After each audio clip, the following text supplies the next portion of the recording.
I'm Amanda, and I'm a quantum healer and past life regressionist. I offer both in-person sessions using QHHT, the method developed by the incredible Dolores Cannon, or virtual quantum healing. And both types of sessions essentially follow the same format of using past life regression and access to the higher self through a method of hypnosis to get answers to some of your biggest life questions. In this video, I'm going to talk about how to prepare for a QHHT or virtual quantum healing session. And we're also going to go through some tips on how to have a great session. Before I go on, make sure you've already watched my other video about what to expect in a session. Once you've watched that video, you'll be ready to start prepping your list of questions for your session. If your session is virtual, it's really important that you have reliable, stable internet service and that you will be in a quiet, peaceful place where you absolutely will not be disturbed for at least 6, possibly more hours. So those are the most important things. The space that you're in, you also need to be able to sit down and talk for about half the time of the session. And for the other half of the time, you'll need to be able to lay down, ideally on a comfortable bed. And you'll also want to have headphones or earphones so that you'll be able to hear my voice loud and clear.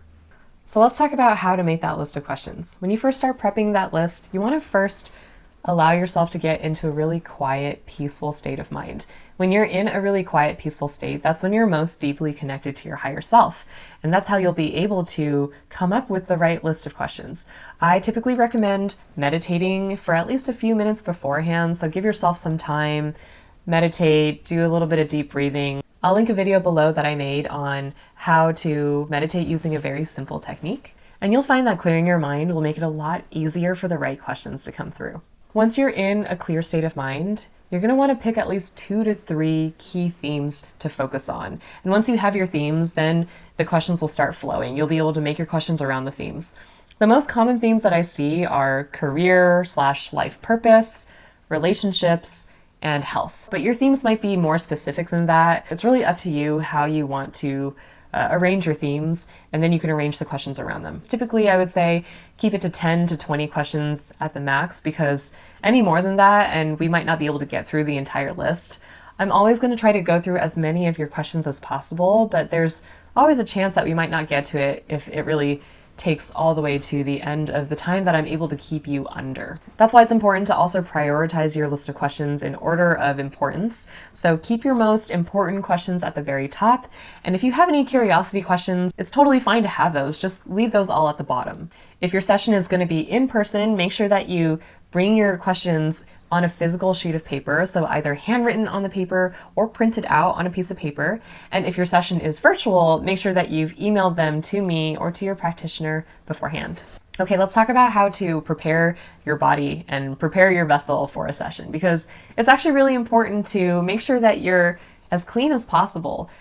When you think about it, you are actually channeling a lot of energy during a session because you're going to be experiencing your past lives and you're going to be connecting with your higher self. So you want to make sure that your ship is as clean and ready to function as possible. So it's really important for you to eat clean and healthy foods, whatever that means to you. For some people, that means eating plant-based. For some people, that means just eating really clean proteins, clean veggies, clean carbs. Try staying away from processed foods. Just think about what it means to you. Definitely get a good night of sleep before. Try to get at least 8 hours. Limit your intake of caffeine, alcohol, and other drugs and substances for the few days leading up to the session, or as much as you possibly can. This is all meant to help prepare your mind and body to connect to your higher self.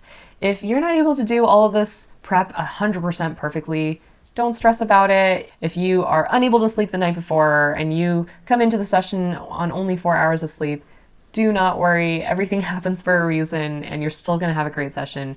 But as much as you can, try.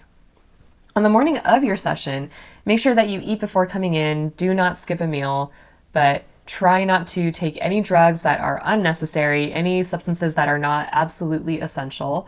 And the most important thing that you must do is to avoid caffeine at all costs.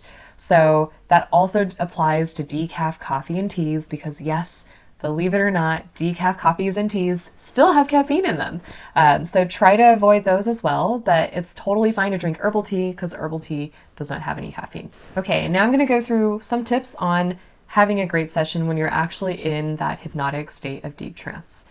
So first of all, I'm going to be having you see things. You're going to be imagining things with your mind's eye. So when you see anything at all, describe it in as much detail as possible, as much painful detail as possible. And it's always going to be a little bit more blurry at first. That's completely normal. But as you continue to describe things, two things are going to happen. You're going to actually go deeper and deeper into that state of trance, and the things that you're seeing are actually going to become more and more clear. So that's why it's so important for you to describe as much as you possibly can. Anytime I ask you a question, say the first thing that comes into your mind.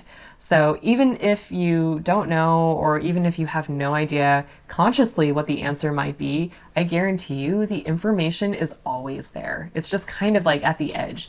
So you might feel like you're making up an answer, but that's actually your higher self pushing the answer through to you. So just say the very first thing that's like at the tip of your tongue, and I guarantee you it will never be the wrong answer.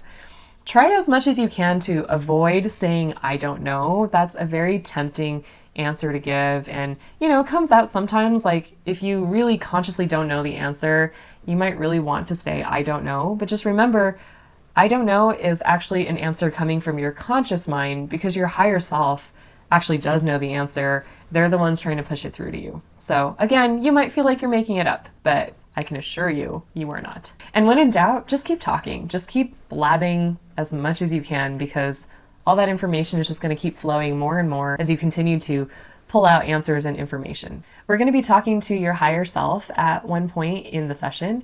And when we connect with them, you're going to realize that they've been talking to you all along, that they have always been there with you, guiding you, and giving you that gut feeling that has really helped you through your entire life. And when a lot of people get to this point in the session, they're very surprised that their higher self feels so familiar. It almost feels like you.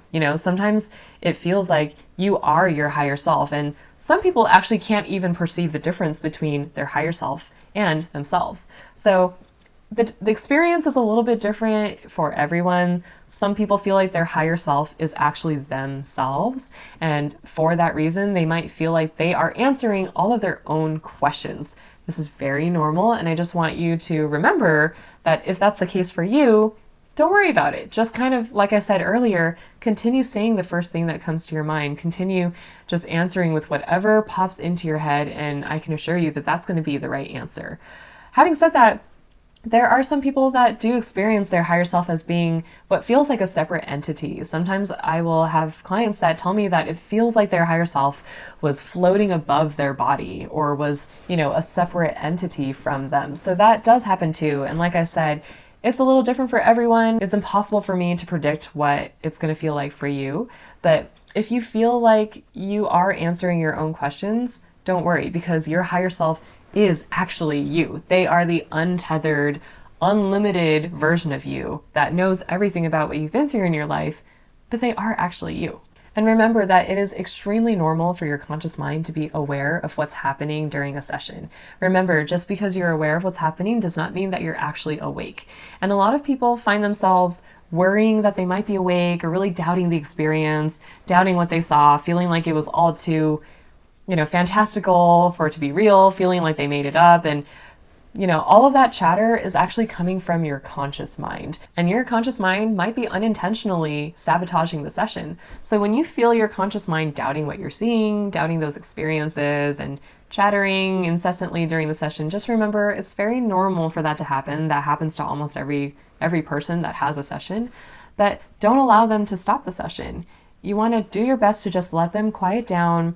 Remind them that it's okay for them to be a part of the session, to observe what's happening, but that they need to stay in their corner watching from over there. One technique that I like to suggest is that whenever you feel your conscious mind having doubts and creeping into the session, telling you that what you're seeing is not valid or real, you can imagine yourself with a baseball bat, and you can imagine yourself batting those thoughts away like you're hitting a baseball with your bat. So every time, a little conscious mind doubt starts coming in, you just bat it away with your bat and watch it go far, far away, and you continue on with the session. It's also very common to experience two different things during your session. You will be aware of your body in the room, so you'll experience your body still being in the physical room that you're in, but you'll also experience whatever's happening in the past life or happening with your higher self. So you're going to have both of these experiences happening simultaneously. And whatever you focus your attention on is the experience that you will be grounded in more. So the more that you focus your attention on your body being in the room, the more that you take yourself away from the experience that's happening over there. So I want to encourage you to try to ignore your physical body in the room as much as you possibly can. Try to resist rolling around in the bed, moving your body in any way, because the more you do that, the more you're actually distracting yourself from the experience that you really want to see, which is your past life or your connection to your higher self. And finally, remember that there is no wrong way to have a session. It is literally impossible to mess up and fail at a session because you are always going to get exactly what's meant for you. And sometimes it just so happens that what's meant for you is not exactly what you expected. Maybe it's a little bit different from what you were consciously hoping for, but just remember that everything that happens is something that will ultimately serve you, something that will ultimately help you. It will be a very important experience for you to look back on and draw from in the future. So in that way, don't worry about being perfect or getting it right. You don't need to be nervous coming into a session. You will always get exactly what's meant for you, and there's no way to mess that up. So that's everything. I hope you are looking forward to your session and get ready for some incredible things to come through.